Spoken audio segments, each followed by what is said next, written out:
Una mente que divaga es una mente infeliz. Bienvenidos y bienvenidas al podcast de Mente Aprende. Mi nombre es Jorge Franco, soy médico psiquiatra e instructor de Mindfulness. En este espacio hablaremos temas de psicología, psiquiatría y salud mental en general, y aprenderás herramientas que te ayudarán a cultivar una mejor salud mental, a vivir en el momento presente y a tener una mejor relación con tu mente.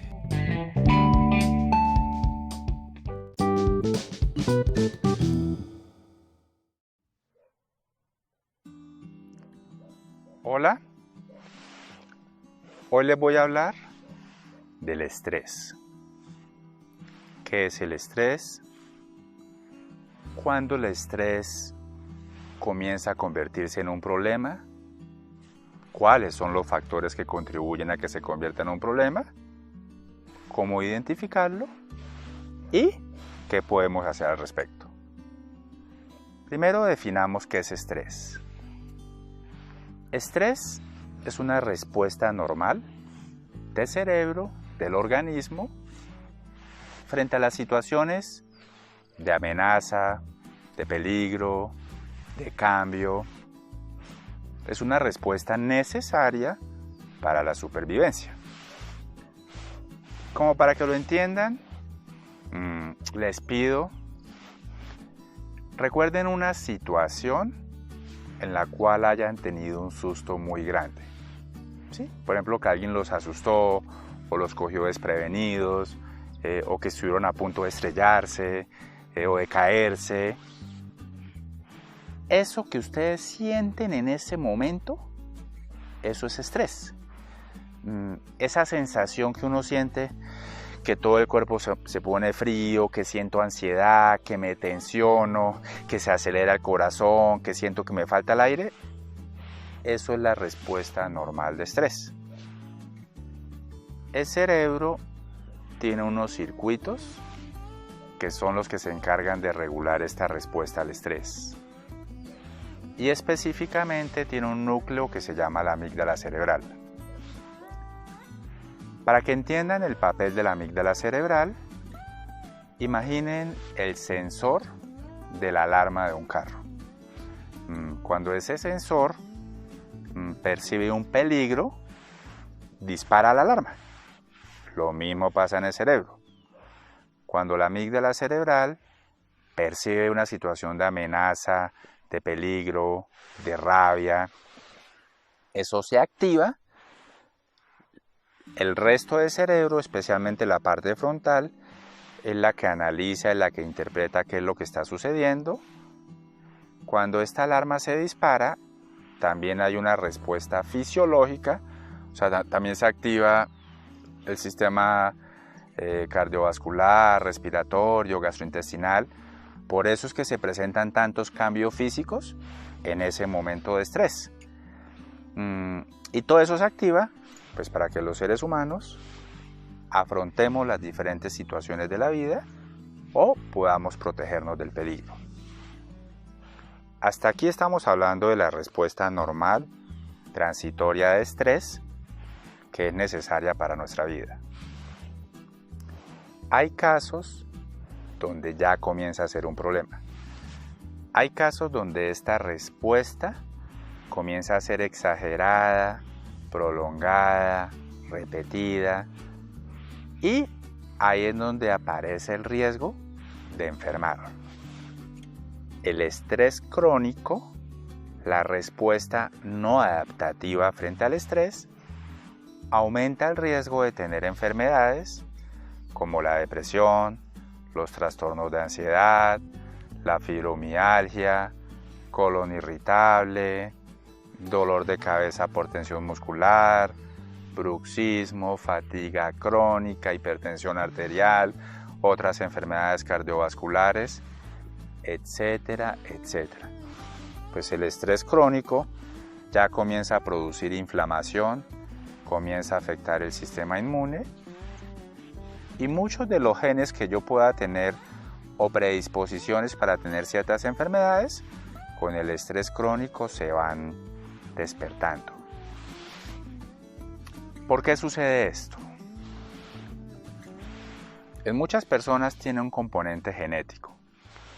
Algunas personas podemos nacer con la predisposición genética para tener estas enfermedades, con la amígdala cerebral más reactiva, más hiperactiva, con estos circuitos cerebrales con menos capacidad de resiliencia y adaptación.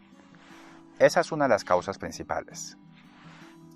Otro factor que influye son los factores ambientales de la infancia. Suena raro, bueno, la gente desconoce esto, pero exponer a un niño a mucho estrés, exponer a un niño, una niña, el cerebro de un niño, una niña a mucho estrés, abuso sexual, maltrato, violencia intrafamiliar, abandono, negligencia, pues este estrés crónico en un cerebro que está en desarrollo también lo daña.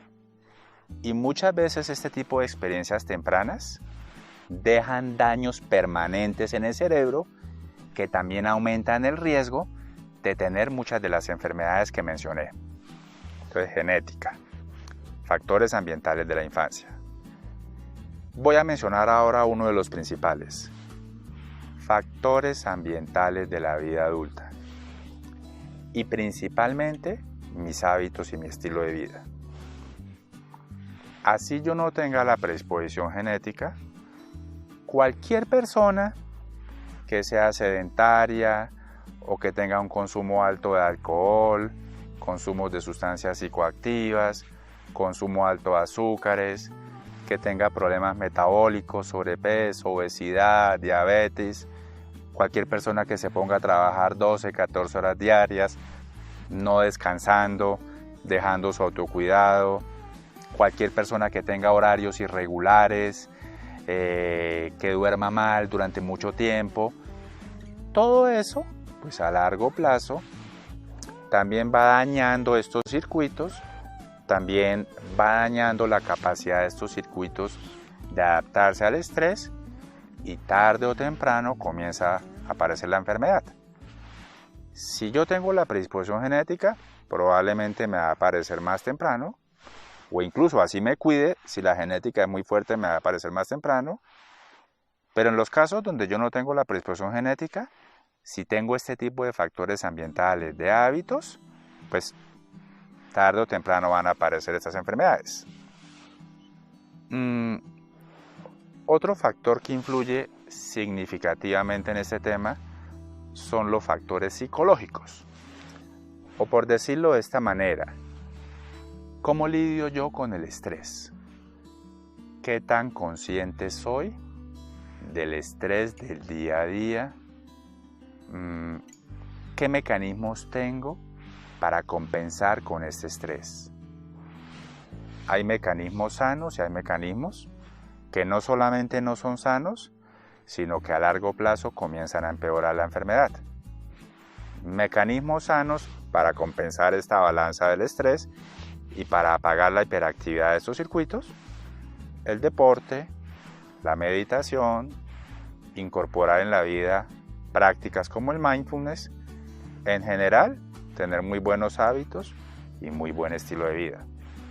Mecanismos no sanos: muchas personas cuando están muy estresadas, pues comienzan a tomar más trago, a fumar, a excederse en cafeína, a alimentarse mal, y eso pues termina siendo un círculo vicioso que conduce inevitablemente hacia el camino de la enfermedad. Otro dato relacionado con este tema: no es necesario que esta respuesta del estrés se active, o sea, no es necesario que esté ocurriendo algo, que haya un peligro o una amenaza para que se activen estos circuitos. Muchas veces el cerebro es tan complejo, y esto que voy a decir yo creo que todos lo hemos vivido alguna vez. Muchas veces solamente con recordar alguna situación molesta, uno siente la rabia, la tensión muscular o el miedo. Esos son esos circuitos activándose.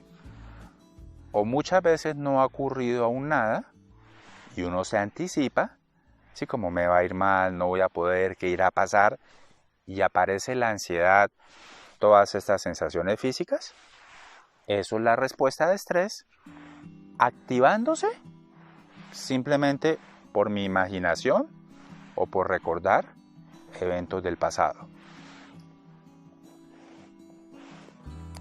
Otro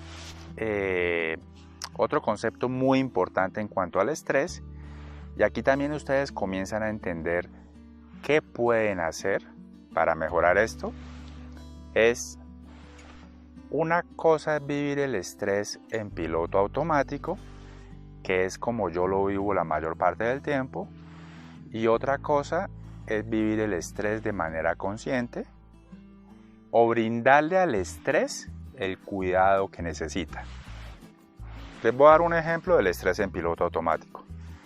Estrés en piloto automático, sí, un ejemplo. Voy manejando, alguien me cierra, siento rabia, de una vez aparecen pensamientos, ¿qué le pasa a este tipo? A veces hay gente que termina persiguiendo al otro. De hecho, por la tarde sigo pensando en eso y recordando en eso.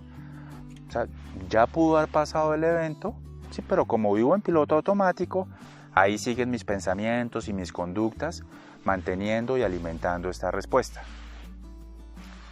El estrés, vivir el estrés de manera atenta y consciente, que es lo que uno aprende con prácticas como el mindfulness y específicamente con programas como el programa de reducción de estrés basado en mindfulness.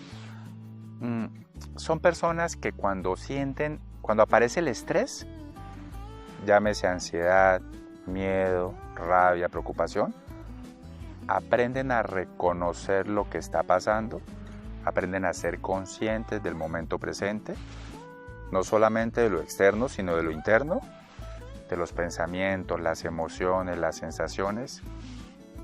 Y en vez de dejarse arrastrar o de dejarse llevar por estos pensamientos, emociones y estrés, o en vez de identificarse con estos pensamientos, con el mindfulness, uno aprende a observar, a dejar de ser el actor principal de la película que narra la mente y ser más bien un observador. Pero obviamente para llegar a este punto, pues se requiere una práctica regular. Si usted o algún ser querido cree que tiene problemas de estrés, que ya no es la respuesta normal, ¿no?, sino que ya lleva varios meses donde su estado de ánimo ha cambiado, irritabilidad, tristeza, o se siente muy preocupado, muy estresado, muy cansado, con muchos síntomas físicos, si no está durmiendo bien, si tiene muchos problemas a veces gastrointestinales. Estos son problemas de estrés o pueden ser enfermedades relacionadas con el estrés. Entonces sí es importante, 1, buscar ayuda. 2, aprender a identificar cuáles son sus factores de riesgo para eliminarlos. La alimentación, alcohol, sustancias psicoactivas, sus horarios. 3, incorporar en su vida factores protectores. Deporte, meditación, mindfulness, buenos hábitos. Y 4, existen entrenamientos. Para eso es la psicoterapia. Para eso son programas como el programa de reducción de estrés basado en mindfulness. Muchas gracias.